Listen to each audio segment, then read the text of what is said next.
Hello everybody, we meet today for lecture 4 and we're going to talk about a new topic.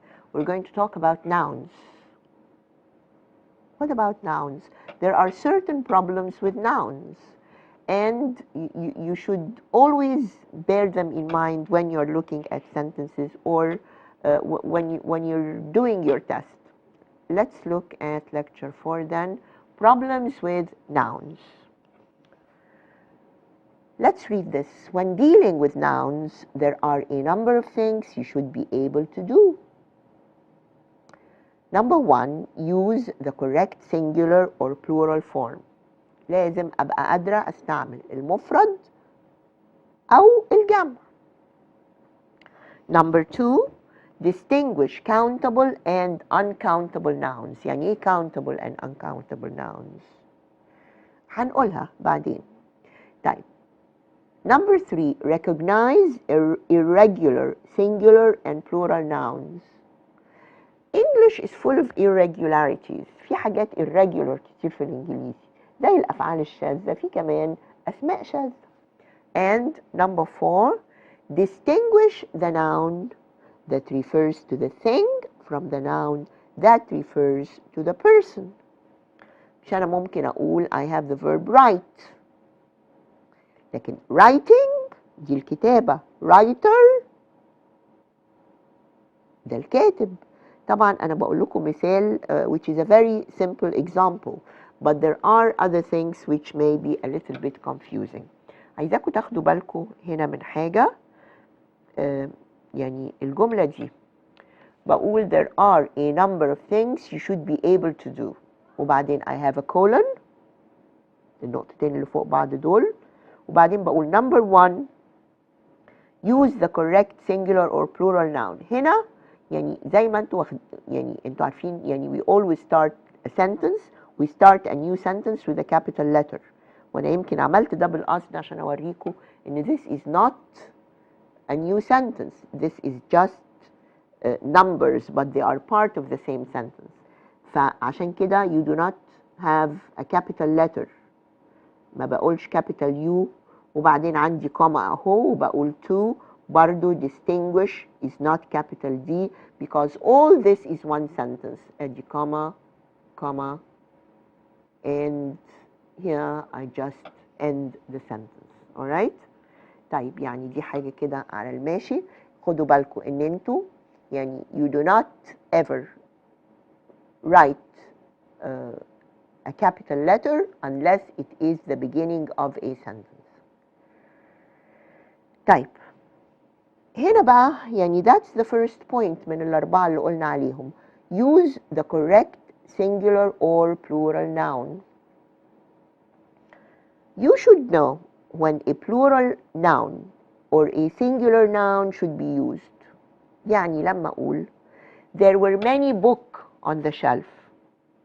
Many and where are plural. Where is a plural verb and many is also a plural word. يبقى طبعا لازم أقول there were many books on the shelf. He finished every exercises before time. As I told you in lecture 3 last time, anything that starts with every سواء كانت every وجاي وراها كلمة أو زي ما بنقول everything, everybody, everywhere, everything, everyone, every is always singular. طيب يبقى every exercises, this is incorrect, it should be every exercise. Both sentences are wrong. The word many in the first sentence indicates that the noun should be plural. ده غير كمان الفعل اللي عندي اللي هو where. And the word every in the second sentence indicates that the noun should be singular. طيب. There are certain keywords that indicate that a plural should be used. في كلمات بتقولي إن لازم يبقى الاسم اللي عندي plural جمع زي both, two يعني or any other number, 2, 5, 6, whatever, many, several, various, all these are plural words. إذا قلت various ولا several ولا many ولا both، لأن both معناها اتنين. طيب other keywords indicate that a singular noun should be used. They each, every, single, one و a. لو عندي a يعني لو أنا بقول there is a book on the shelf. Well, I bought a book. ما اقدرش اقول I bought a books. A هي الارتكل اللي بتيجي قبل الاسم المفرد في الانجليزي. طيب طبعا هنا one، هنا قلنا two or other numbers، لكن هنا one just one. Starting from two you will have a plural noun. طيب let's look at this exercise. Each of the following sentences contains at least one key word to tell you if a noun should be plural or singular. Color the words, color the key words, and underline the nouns they describe. Indicate if the sentences are correct or incorrect. Type. Number one, the pharmacy stocked many antibiotic for the various types of fever. كانوا مخزنين في الأجزخانة حاطين stocked. They had a stock كتير قوي. Many antibiotic. طبعا كلمة many, this is the word that tells you that you should have what? A plural noun. Antibiotic يبقى لازم تبقى many antibiotics. طيب. Every bill must be paid before January. I have the word every. Every indicates that we should have a singular noun, and bill is a singular noun. Every bill must be paid. This is correct. Every bill must be paid before January. طيب let's look at number three. The engineer demonstrated زي ما بتقولوا انتوا عارفين عمل demonstration يعني عرض. The engineer demonstrated the various way in which the machine could be used. طبعا أنا عندي كلمة various. After various you should have a plural noun. فهتبقى إيه؟ The various ways. طيب number four. It was difficult to believe that both is my word that tells me I should have a plural noun. Both of the exam. طبعا both of I should have a plural noun. فهتبقى ايه؟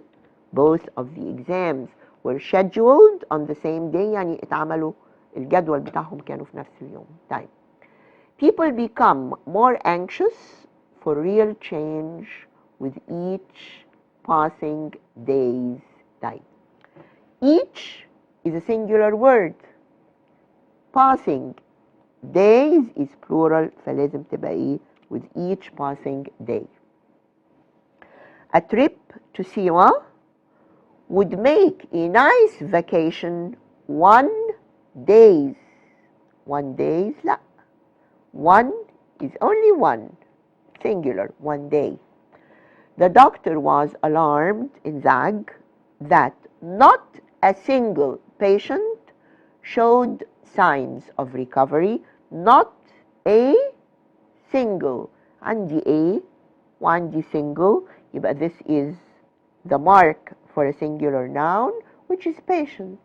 ولا مريض واحد showed signs of recovery. بان عليه أعراض الشفاء when the new drug was administered. لما يعني ادوهم الدواء الجديد. طيب the laundry اللي هي المحل اللي بيغسل الحاجات. The laundry returned two. That's the word that tells me I should have a plural noun. 2 of the customers dresses, plural word, that had irremovable stains. كان عليها بقع ما مش ممكن بتتشال. Irremovable, cannot be removed.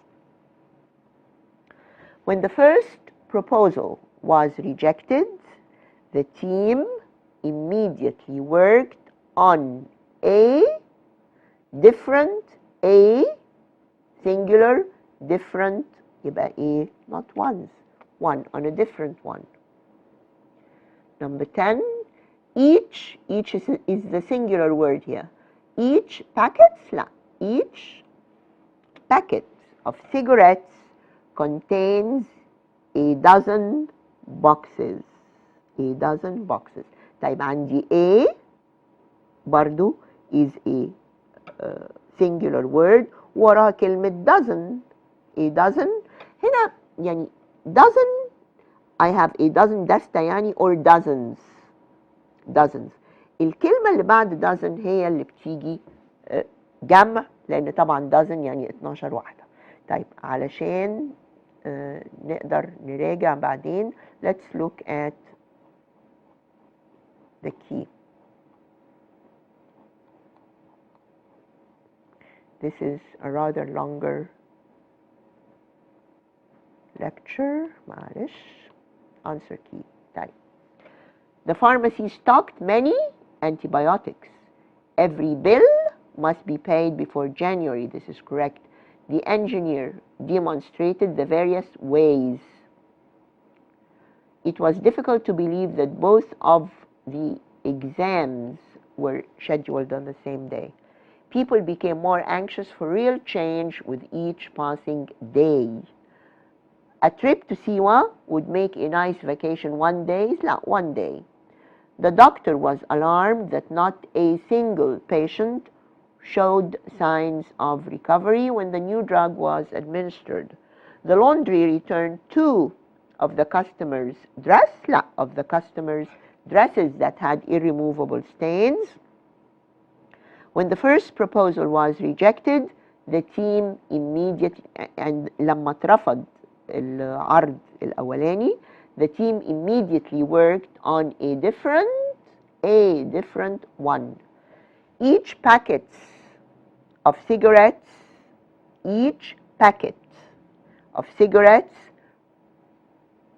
contains a dozen boxes. طيب. Let us now go back to the second point, which is a problem with nouns.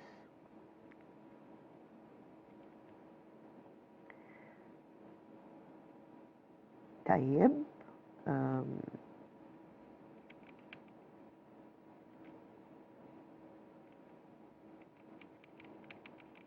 طيب.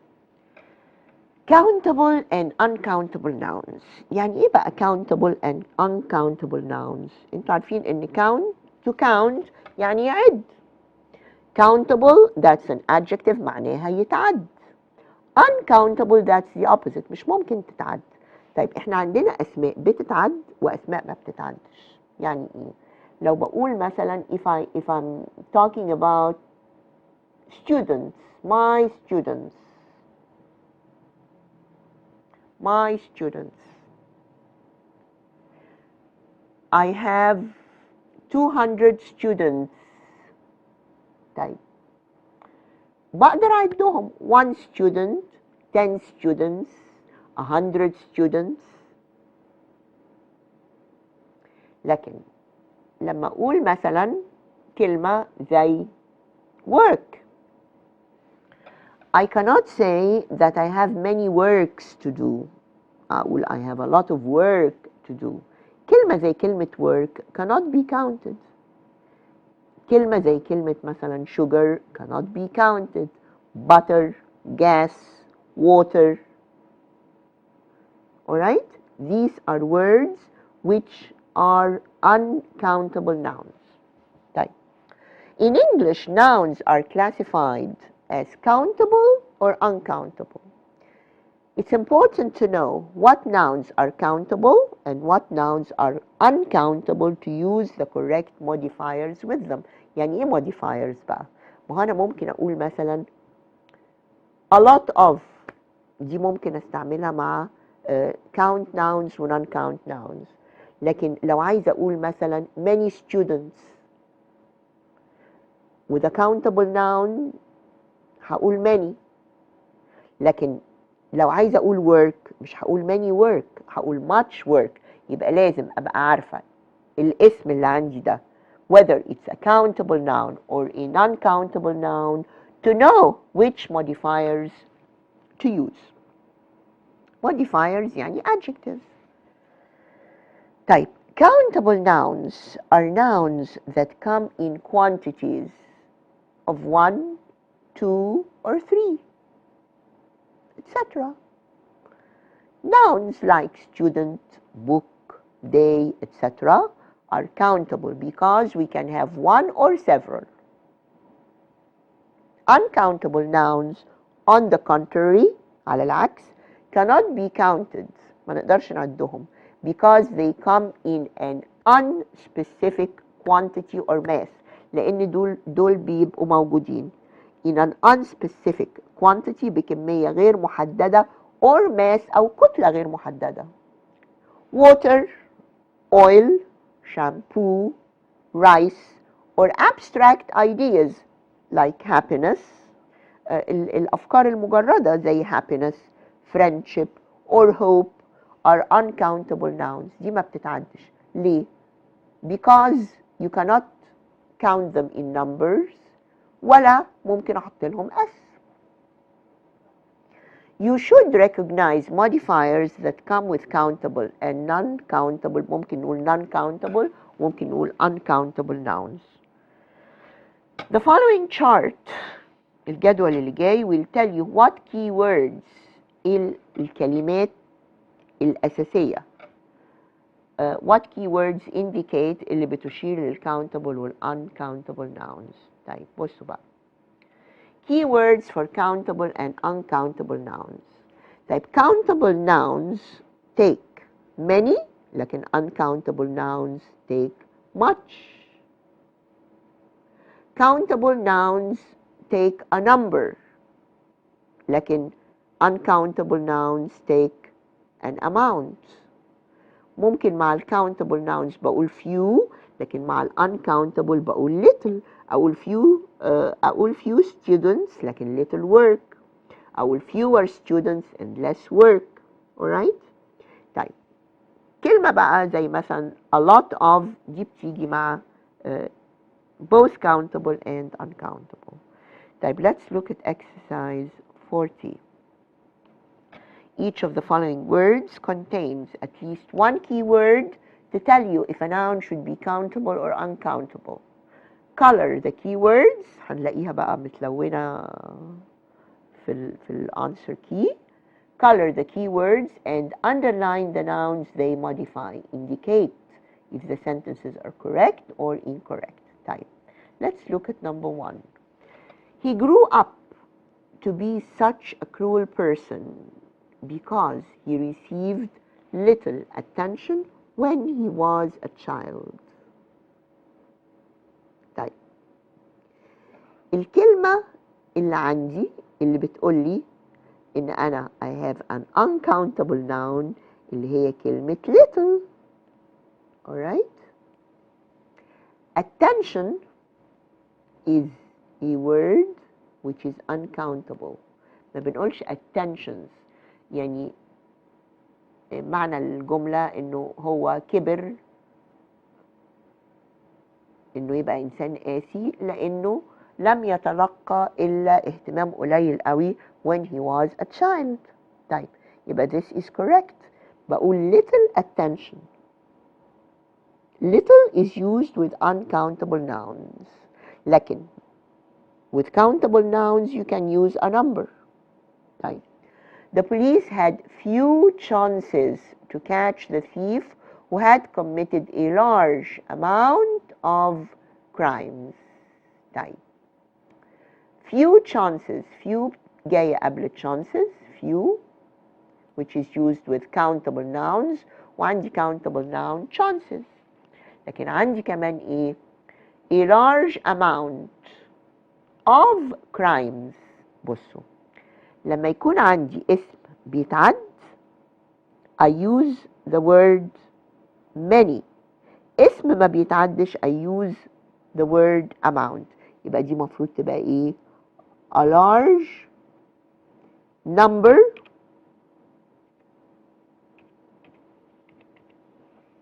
of crimes. بقول amount is used with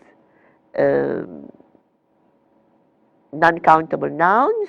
لكن أنا عندي crimes, crime and crimes. طبعا دايما countable nouns take S in plural.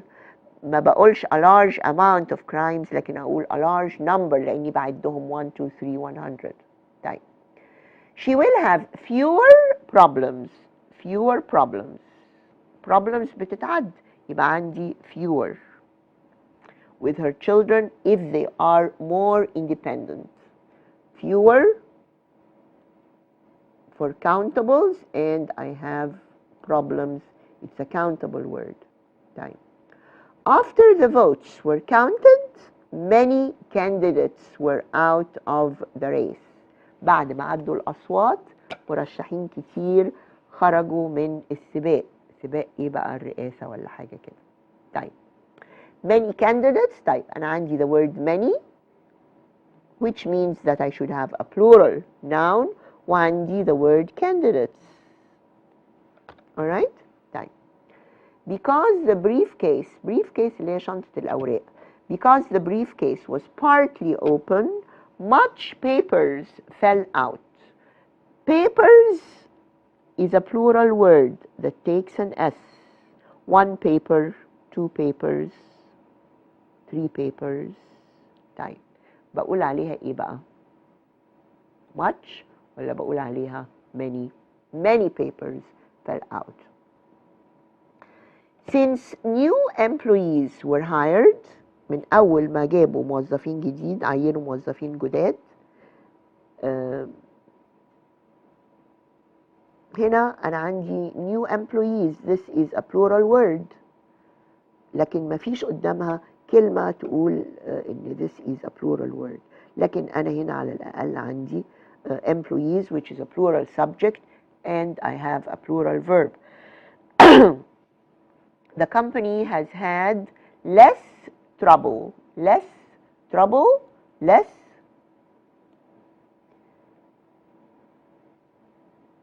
for an uncountable noun and the word trouble is a countable noun لأن بقول I have many troubles with my children. يبقى ما ينفعش أقول less لازم أقول إيه؟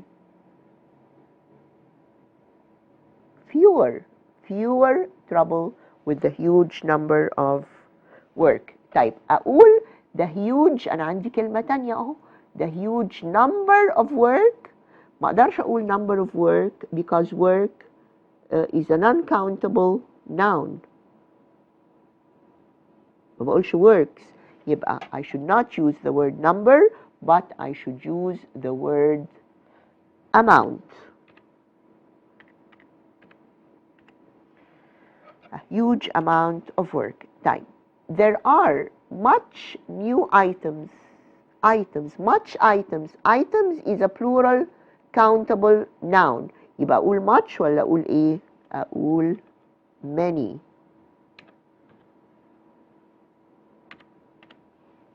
many new items to buy before leaving and there is such a short amount of time. عندي amount of time. ما بقولش number of time. amount of time لأن time is a non-countable noun. طيب let's look at number 8. The less time you work the less benefits you will have. كل ما اشتغلت وقت أقل كل ما الامتيازات اللي عندك بقت أقل. طيب time is non-countable يبقى استعمل معاه less but benefits are countable يبقى استعمل less. لا less is wrong. هقول the fewer benefits you will have. A few soldiers. طيب soldiers برضو is a countable noun يبقى تاخد few ما تاخدش literal. A few soldiers who had been hurt in the demonstration اللي اتجرحوا في المظاهرة يعني were hospitalized ودوهم المستشفى. طيب it's better to go shopping early in the morning because there are less people in the market. طيب صحيح ان people does not take an S but it means a group it means number, it means a number. ما بقولش there are less people لأني بعد الناس persons, so many persons. يبقى بقول there are fewer people in the market. طيب نبص بسرعة على exercise 40.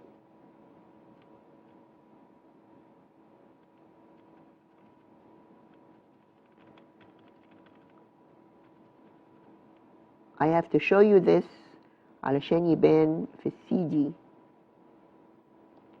طيب. He grew up to be such a cruel person because he received little attention when he was a child. This is correct.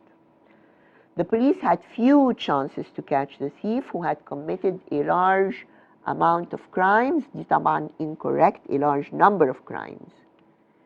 She will have fewer problems with her children if they are more independent. لو يعني هم بيعتمدوا على نفسهم شوية هيبقى عندها مشاكل أقل معاهم. This is correct. After the votes were counted, many candidates, this is correct. Because the briefcase was partly open, much papers, many papers fell out. Since new employees were hired, the company has had less trouble with the huge number of work.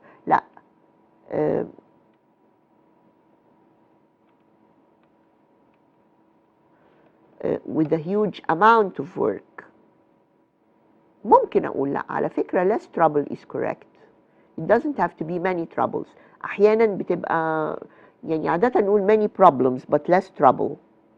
لكن أحيانا برضو بتستعمل as a plural noun. Both are correct by the way. يعني ممكن أقول less trouble و fewer troubles. There are much new items. لا. Many new items. لكن a short amount of time is correct. The less time you work, the less benefits. لا. The fewer benefits.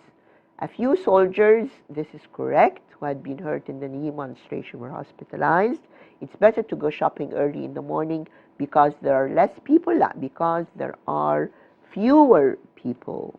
All right. Let's look now at the third point you should take care of when you are dealing with nouns. Type. Now, the third point about nouns is irregular plurals. يعني irregular plurals. Regular plurals are the nouns that take an S. Regular plural nouns in English end in S. But there are many irregular nouns, and these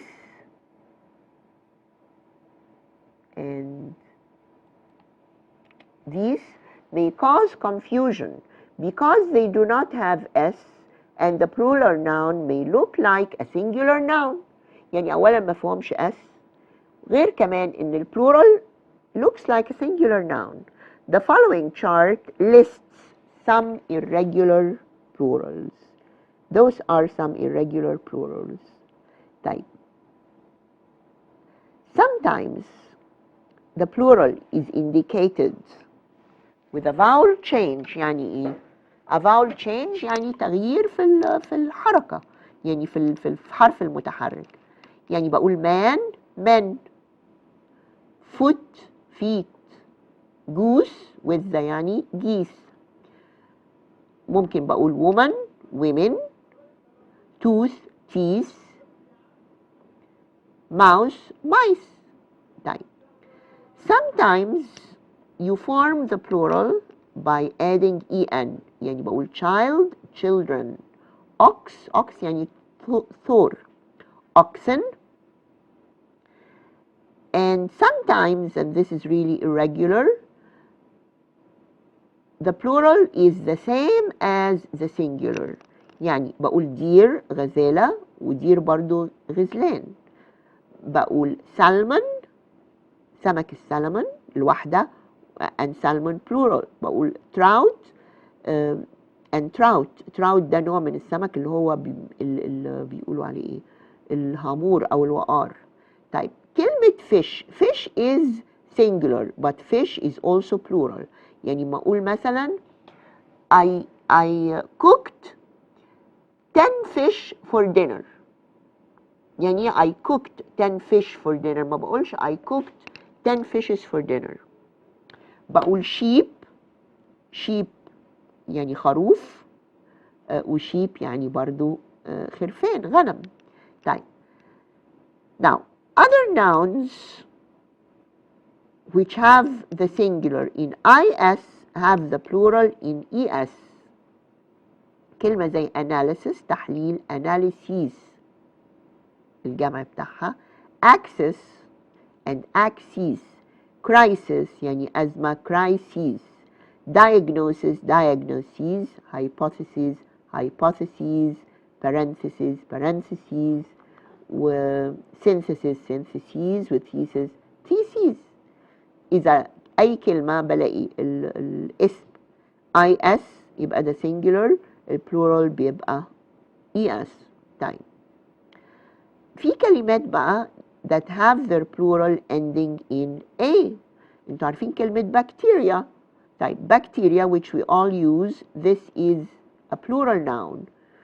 السنجولار دايما اللي البلورال بتاعه بينتهي ب a، السنجولار بينتهي ب um، يعني bacterium bacteria. وانتوا عارفين كمان كلمة data المعلومات، السنجولار بتاعها datum. وكرايتيريان كرايتيريا دي مختلفة خالص، ما هيش كرايتيريوم، دي كرايتيريان. we have curriculum curriculum اللي هي المناهج curricula، we have phenomenon and phenomena. وفي بقى حاجات اللي المفرد بتاعها بينتهي ب us، الجمع بيبتدي ب I، زي alumnus alumni، bacillus bacilli، cactus اللي هو الصبار cacti، fungus fungi fungus اللي هي الطفيليات، nucleus nuclei، radius radii، stimulus مثير، stimuli، وsyllabus syllabi. طيب انا بقول لكم معاني الكلمات اللي هي يعني بتعدي عليكم كتير، syllabus اللي هي مناهج، وstimulus مثير. طيب now let's look at the exercise. Each of the following sentences contains at least one noun with an irregular plural. Underline the nouns that have irregular plurals and indicate if the sentences are correct or incorrect. Number 1. Parentheses is needed around that expression. طيب طبعا ال es معناها ان this is plural، يبقى the verb must be plural. انا بس برضو هنا لازم افكر.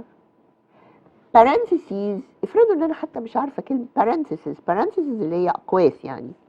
طيب لكن كلمه around، ما دام around يبقى كلمه around هتقولي ان ده جمع، لان around مش هتبقى حاجه مفرد.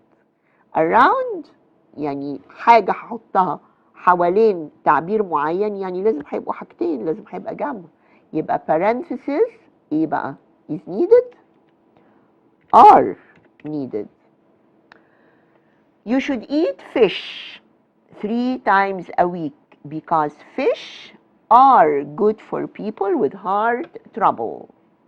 طيب fish ادي النون which is plural، ادي الفعل بتاعه are. This is correct. The syllabi for the courses is included in the packet of materials that you receive. طيب the syllabi for the courses. طيب syllabus US ده مفرد، ما دام انا بقول for the courses يعني ده مش منهج واحد، ده مناهج، يبقى كلمة syllabi is correct. لكن هتبقى بقى is included ولا are included لأنها جمع. طيب the diagnosis were not at all encouraging.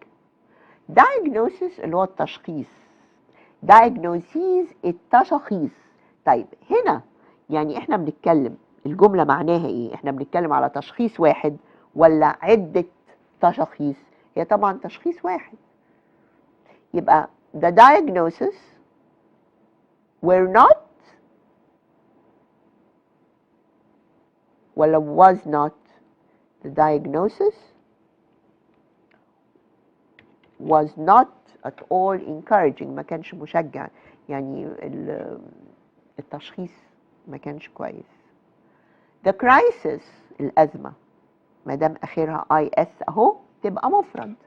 The crisis وإز يبقى صح.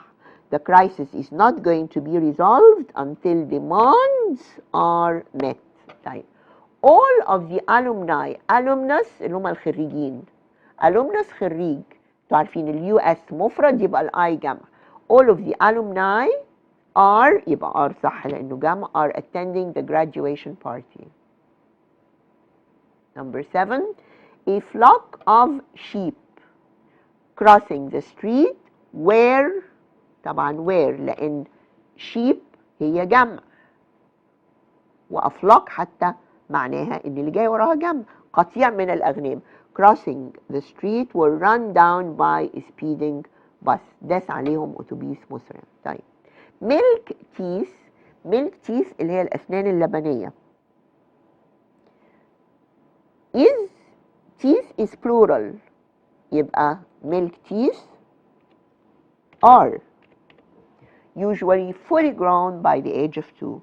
The fungi has spread throughout the garden. برضو هنا هفكر في المعنى. fungi is plural. fungus is singular وانا عندي الفعل اهو singular. وحتى لو فكرت في المعنى هي اكيد الفنجس ده ولا الطفيليات ده هيبقى نوع واحد. يعني سواء ممكن يبقى عندي نوع واحد فهتبقى the fungus has spread. وفرضوا انها كانت مجموعة من الميكروبات والحاجات اللي بتيجي في الزرع فهتبقى the fungi بدل has. لو قلت fungi بدل ما هقول has هقول ايه؟ هقول have. The fox was chasing after the deer.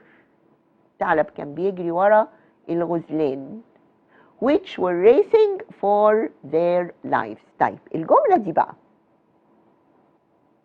ممكن تبقى مفرد لكن ايه اللي بيخليني اقول ان the deer هنا the deer is a plural noun؟ لان انا عندي a plural verb were وعندي كمان a plural pronoun and noun were racing for their lives. يبقى deer هنا ايه؟ plural.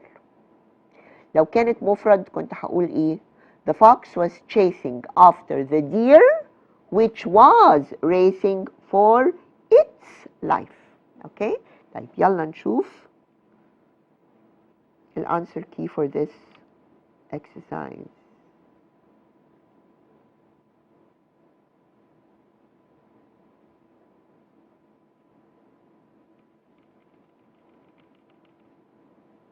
Type exercise 41. What are we supposed to do? Underline the nouns that have irregular plurals and indicate if the sentences are correct or incorrect.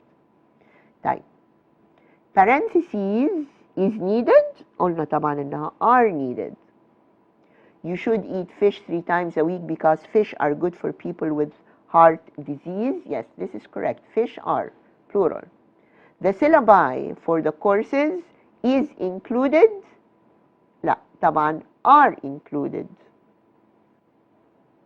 The diagnosis were not. لا the diagnosis was not at all encouraging. The crisis is not going to be resolved. مش هتتحل الأزمة until demands are met. حتى تجاب الطلبات. يعني this is true of all times على فكرة. All of the alumni are attending the graduation party. هيحضروا حفلة التخرج. A flock of sheep crossing the street were run down by a speeding bus. Milk teeth is لا milk teeth are usually fully grown by the age of 2. The fungi has spread ايه ده؟ دي ما تصلحتش. the fungi لازم تبقى ايه؟ have. زي ما قلت لكم واحنا بنشوف الدرس نفسه، يا اما اقول the fungi has يا اما اقول the fungi have spread. يبقى نقول ان دي ايه كانت يعني. طيب the fungi has، طيب خلوها زي ما هي. the fungi has طبعا هنقول ان دي ايه incorrect ونصلحها نقول the fungi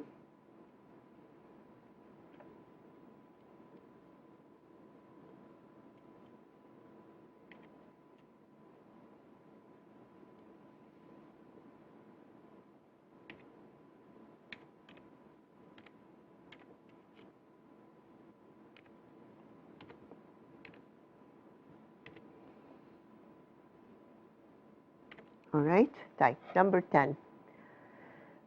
The fox was chasing after the deer which were racing for their lives. ودي برضو شرحناها وقلنا إذا كانت مفرد هتبقى was chasing after the deer which was racing for its life. طيب let us now look at the last point to notice about nouns. طيب now distinguish nouns that refer to persons and nouns that refer to things. زي ما قلت لكم في كلام سهل، يعني نقول مثلا swimming swimmer، writing writer، لكن في حاجات بتبقى يعني a bit confusing تلخبط شوية. طيب nouns can refer to persons or to things. We should know which noun to use in a sentence. أنا محتاجة إيه؟ اسم الإنسان ولا اسم الحاجة نفسها؟ طيب a revolution is usually associated with socialist. الحاجة الاسم اللي بينتهي ب IST refers to the person. لكن if it ends with ISM it refers to the thing. طيب the majority of graduates have a degree in accountant. برضو دي النهاية بتاعة البني آدم مش الحاجة، زي دي كده برضو. Both nouns in the previous two sentences are incorrect. In the first sentence, the noun refers to the person, and what is needed is the noun that refers to the thing, which is socialism. In the second sentence, the noun refers to the field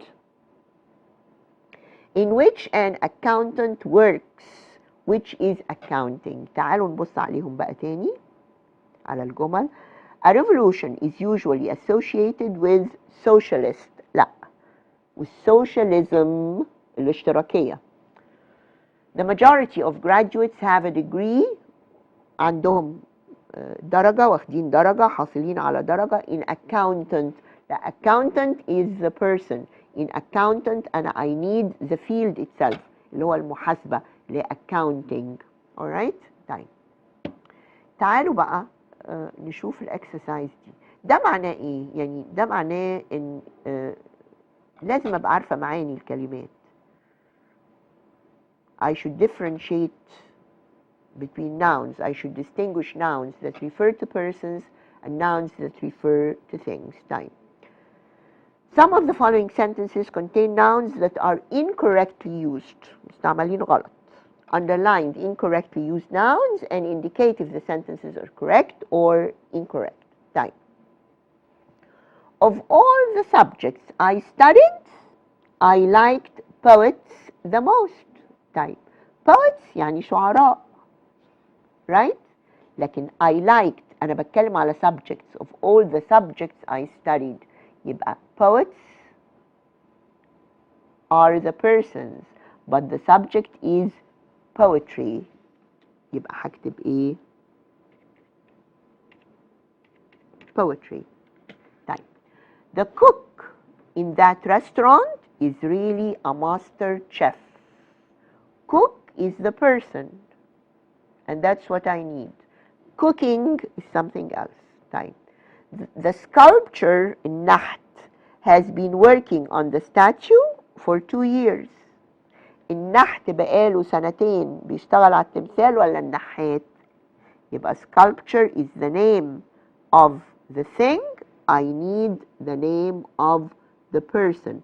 The sculpture is incorrect. The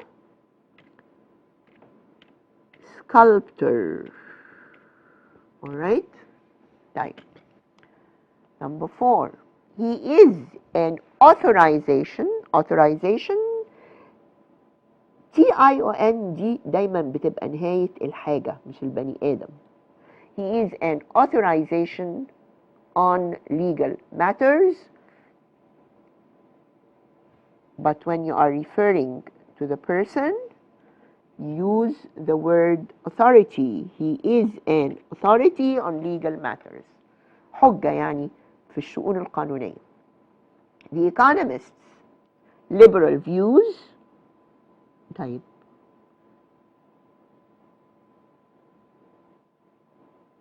أنا هنا عايزة الشخص ولا الحاجة؟ الحاجة هي economy، لكن أنا عايزة الشخص. Let's look at number 5. The economists' liberal views were rejected in the conservative government. هنا أنا محتاجة اسم الشخص الاقتصادي اللي آراءه متحررة. آراءه المتحررة دي اترفضت في الحكومة المحافظة. طيب the new acting has recently appeared in many films. The new acting يعني التمثيل، لكن اللي بيظهر has recently appeared هيبقى the new actor. Alright? طيب we have several critics regarding the party's program. عندنا انتقادات خاصة ببرنامج الحزب. طيب هي مش critics هم البني أدمين. We have several criticisms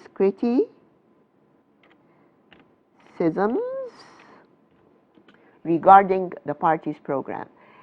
A statistic is needed to offer an analysis of the results of the elections.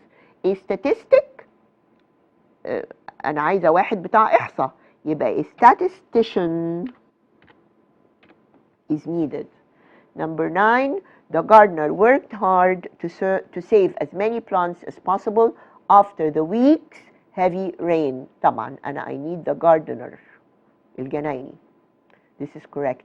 She was offered the job for her outstanding research in engineer. Engineer ده اسم الشخص مهندس، لكن احنا بنقول for her outstanding research أبحاثها المتميزة في الهندسة engineering. alright. طيب نبص على طول على الانسر key because time is up. اهي. طيب of all the subjects I studied, I liked poetry the most. The cook, this is correct. The sculptor, not the sculpture. He is an authority. The economists, this is correct. The new acting has recently appeared in many. The new actor, طبعا not acting. We have several criticisms. A statistician is needed, بتاع إحصاء. The gardener, this is correct. She was offered the job because she had outstanding research in engineering. All right. This ends our lecture about the problems we may find or we may encounter in nouns, things you should distinguish, take care of. All right, next time we have a different topics for the next lecture. Thank you very much and see you soon.